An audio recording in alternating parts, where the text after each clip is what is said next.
எனக்கு உதயநிதி மீது மிகுந்த நம்பிக்கை வைத்திருக்கிறேன். திமுகவை அவர் அழிப்பார் என்று உள்ளபடியே சொல்றேன். சத்தியமா அழிப்பாரு. நீ பார்த்து வேடிக்கை பாருங்க. என்ன என்னை யாராலையும் அழிக்க முடியாது, நானே அழிச்சுப்பேன். இப்ப கிளம்பிட்டாங்க பாருங்க, ஜென்ஸ் டிஎம்கே அப்படின்னு ஆரம்பிச்சு பிச்சு எடுக்கிறாங்க. வானவில் தோழர்களுடன் சாலையில் கும்பலாக நின்று வளைந்து நெளிந்து ஆடும் இவர்தான் ஜென் ஜி திமுகவின் இன்ஸ்டா பிரச்சார பீரங்கி ஆர்ஜே சரண் ஜெயராமன் என்கிற சரண்ராஜ். ஆர்ஜே சரண் ஜெயராமன் வாயை திறந்து இன்ஸ்டாவில் ரீல்ஸ் பதிவிட்டால் சாமானிய குடும்பத்து பெண்கள் மட்டுமல்ல, சராசரி ஆண்கள் கூட காது கொடுத்து கேட்க இயலாத அளவுக்கு துடப்பக்கட்டை என்று ஆரம்பித்து அநாகரிகமான 4ஆம் தர பேச்சாளர் போன்று அருவெருப்பாக பேசுவார் என்று. இவங்க கூட சேர்ந்து அரசியல் பண்ணா மேடைக்கு மேடை தர்மடி விழும் போல் இருக்கு. யாரா நீங்க, எங்க இருந்துடா வர்றீங்கன்னு கேட்கிற அளவுக்கு இப்ப பொழுதே போகாத நிறைய பேர் டிவிகே டிஎம்கேன்னு பல காணொலிகளை ஊடகங்கள்ல வெளியிடுறத பார்க்க முடியுது. முக்கியமான பல விஷயங்கள் தமிழகத்துல டிபேட் பண்றதுக்காக இருக்கும்போது அதையெல்லாம் விட்டு ஒரு பிளாக் போர்டுல டிவிகேன்னு எழுதி அதை டிஎம்கேன்னு சாக்பீஸால மாத்தி ஏதோ சாதனை செஞ்ச மாதிரி ஒரு காணொலியை வெளியிட்டு இருக்கிறாரு ஒரு இளைஞர். மூக்கு புடப்பா இருந்தா சில நேரத்துல இப்படி எல்லாம் யோசிக்க தோணும் கொஞ்சம்.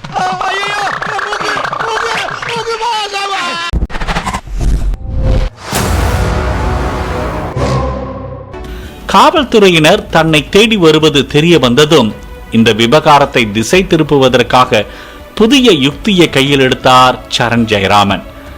அமைச்சர் சரத்குமார் போதைப்பொருள் பயன்படுத்துவது போன்ற வீடியோவை வெளியிட்டதே நான் தான் என்று தன்னை சிலர் மிரட்டுவதாக டேக் டைவர்ஷன் புகார் ஒன்றை தாம்பரம் காவல் ஆணையரகத்தில் அளித்தார். இதெல்லாம் புயல் காத்துல உட்காந்து எவனா பொறி சாப்பிடுவான், அவங்கிட்ட போய் சொல்ற. முதலமைச்சர் சட்டசபையில் பேசும்போது பேசினார், விடமாட்டேன், தொடமாட்டேன், தொட்டவனை விடமாட்டேன் அப்படின்னு சொன்னாரு.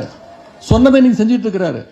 கரூரில் சாலையை போடாமல் கோடிக்கணக்கில் பணம் கைமாறிய டெண்டர் முறைகேடு வழக்கில் லஞ்ச ஒழிப்புத்துறையின் கைது நடவடிக்கையை முன்கூட்டியே மோப்பம் பிடித்த ஏவா வேலு சம்மன் கையில் கிடைப்பதற்கு முன்பே நெஞ்சுவலி சிகிச்சைக்காக அவசரமாக சிங்கப்பூருக்கு விமானம் ஏறியிருக்கிறார். இது நிஜமான இருதய சிகிச்சை தானா அல்லது லஞ்ச ஒழிப்புத்துறைக்கு பயந்து வெளிநாட்டில் ஆடிய தலைமறைவு நாடகமா என்ற கேள்விகள் எழுந்திருக்கின்றன. மிஸ்டர் கிருஷ்ணன் சார், இப்போ என்ன ட்ரீட்மெண்ட் கொடுத்திருக்காங்க? இவருக்கு கால் ஒரு சின்ன புண்ணு இருந்தது சார்.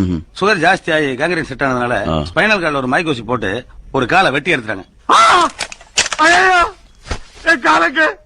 அனிதா ராதாகிருஷ்ணன் அவர்களை கைது பண்ணாங்க. கைது பண்ணி அவரை கூட்டிட்டு போய் என்ன சொல்லிருக்காங்க, உங்களுக்கு வீட்டுக்கு ஒரு சோஃபா அமைச்சிடறோம், எங்க கட்சியில ராஜினாமா பண்ணிட்டு வந்து சேர்ந்துருங்க அப்படின்ட்டு. நம்ம அனிதா ரொம்ப தெளிவு சொல்லிட்டாரு, எனக்கு உங்க சோஃபா எல்லாம் தேவையில்லை, காது குத்திட்டாங்கப்பா, எங்க தளபதி என்ன சொல்றாரோ, எங்க தலைவர் என்ன சொல்றாரோ அதுபடிதான் நான் கேட்பேன் அப்படின்னு அதையும் அடிச்சு உடைச்சிட்டோம். நம்முடைய வழக்கறிஞர் ஆளுங்கட்சியுடைய அந்த சதி திட்டத்தையும் இன்னைக்கு முறியடிச்சு காட்டிட்டாங்க. இதெல்லாம் நம்புற மாதிரியாங்க இருக்குது. ஆரம்பத்தில் நானும் தான் நம்பினாதான் சோறு போடுன்னு தாத்தா சொன்னாரு, அதுல இருந்து நம்பிட்டேன். நீங்க சாப்பிடுறீங்களா? இல்ல உண்மைதான் நம்புறேன், தெரிஞ்ச போல வாங்க. ஆனாலும் ஊரை பத்தியெல்லாம் குறை சொல்ற உதயநிதி அவர்கள் மலரும் நினைவுகளை மேடையில பகிரும் போது நான் எங்க ஓடுனேன், எங்க விளையாண்ட, எந்த தாத்தா வீட்டுக்கு போனேன்னு சொல்றதுக்கு கூட அவர் ஸ்கிரிப்ட பார்த்துதான் வாசிச்சிருக்கிறாரு. நீங்க எல்லாம் குறை சொல்றதுக்கு தகுதியா சாருன்னு பல பேர் இப்ப விமர்சனம் பண்ணிருக்காங்க. மனமேடையில் இருக்கவங்க எல்லாம் பார்த்த பிறகு எனக்கு பழைய நினைவுகள் எல்லாம் என்னுடைய ஞாபகத்துக்கு வந்தது.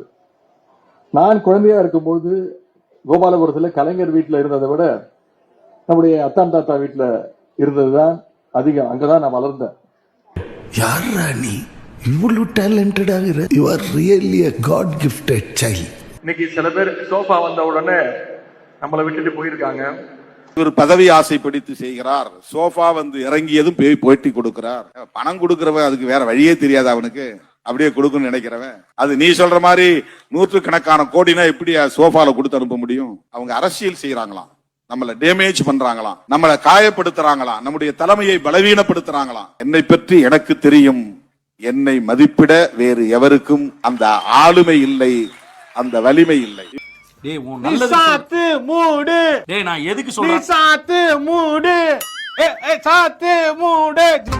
தமிழ்நாட்டில் அரசியல் பேரிடர் காலம் ஏற்பட்டுள்ளதாக இன்று காலை நடைபெற்ற திருமண நிகழ்வு ஒன்றில் எதிர்க்கட்சி தலைவர் உதயநிதி ஸ்டாலின் பேசியிருந்தார். இன்னைக்கு நம்ம சுதந்திர போராட்ட தியாகி இருக்காருல்ல, செக்கிழுத்த செம்மல், யாரு சேப்பாக்கத்தின் சேவையரான்னு சொல்லுவாங்க அவரை. யாருன்னு தெரியுதா? யாரு? அதையும் சொல்லக்கூடாது தம்பி, தப்புரா. ஐயா, தாவேகா பேரிடர் கிடையாது. மாண்புமிகு எதிர்கட்சி தலைவர் உதயநிதி அவர்களே, உதயநிதி ஸ்டாலின் ஆகிய நீங்கள் தான் தமிழ்நாட்டிற்கான இயற்கை பேரிடர். பேரறிஞர் அண்ணா அவர்கள் உருவாக்கிய திமுக என்ற கட்சியை உங்க தாத்தா கொள்ளையடித்தார். உங்க தாத்தாக்கு பிறகு உங்க அப்பா கொள்ளையடித்தார். உங்க அப்பாவுக்கு பிறகு உதயநிதி ஸ்டாலின் ஆகிய நீங்க கொள்ளையடிச்சிருக்கீங்க. நீங்க தான் தமிழ்நாட்டின் பேரிடர். திமுக தான் தமிழ்நாட்டின் மிகப்பெரிய பேரிடர். நம்ம ஒரு பக்கம் வண்டியை திருப்புனா அது ஒரு பக்கம் போதடா கடவுளே. நான் சீஃப் மினிஸ்டர் ஆகிறதுக்காக வரலைங்க. நான் 45 வருடங்களாக என்ன செய்து கொண்டிருந்தேனோ அதை தொடர்ந்து செய்வேன் என் மக்களுக்காக. நம்பி இருக்காங்களே இவ்வளவு மக்கள், அவங்களுக்காக நீங்க என்ன பண்ண போறீங்க? இதுவரைக்கும் உங்க 2 பேருக்கு நான் என்ன பண்ணிருக்கேன்? ஒன்னும் பண்ணல. அதேதான் அவங்களுக்கும் போய் சொல்றேன். என்ன தெரியுமா முழு நேர அரசியல்? 5 வருஷத்துக்கு ஒரு தடவை எலெக்ஷன் வரும்போது சுட சுட 30 நாள் ஓடிட்டு அதுக்கப்புறம் உங்க வேலையை பார்த்துட்டு போறீங்களே, அது கண்டிப்பா முழு நேர அரசியல் இல்லை. அது ஒரு திருவிழா, ஒரு எலெக்ஷன் திருவிழா, அவ்வளவுதான். அந்த அரசியல் பண்ண வரல மக்கள் நீதி மையம். ஒரு கட்சி ஆரம்பிக்கும் போது மினிமம் ஒரு 70 வருஷமாவது இருக்கிற மாதிரி யோசிக்கணும். நான் 100 வருஷமா யோசிச்சிருக்கேன். இவன் சரியான பைத்தியம் இல்ல, சரியாகாத பைத்தியம்டா. நான் யாரையோ குறை சொல்றேன், இந்த அரசியல்வாதி கெட்டவன், அந்த அரசியல்வாதி, எல்லாரும் கெட்டவன் தான், நீங்க உள்பட. சில பேர் சொல்றாங்க நீங்க விட்டுட்டு போயிட்டீங்கன்னு.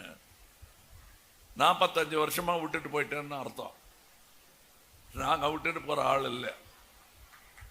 40 வருஷமா பண்ணிட்டு இருக்கிறத தொடர்ந்து செய்ய போறோம்னா அதுதான் எங்கள் அரசியல். நம்ம என்ன வேலையா செய்ய போறோம்? சும்மா பார்க்க போறோம். இருக்கட்டும், அதுக்கு நம்மளுக்கு என்ன சம்பந்தம்? நாடெல்லாம் களவாணிகள் நிறைந்திருக்கிறார்கள், அதிலும் கூட்டுக்கணவாணிகள் நிறைந்திருக்கிறார்கள். அந்த கூட்டுல இருந்தாலும் நான் அதை செய்ய மாட்டேன்னு ஒதுங்கி நிற்கிற தைரியம் உங்களுக்கு வரணும். அது எப்படிங்க வரும்? நான் வந்திருக்கேன், நான் செஞ்சிருக்கேன் அதை.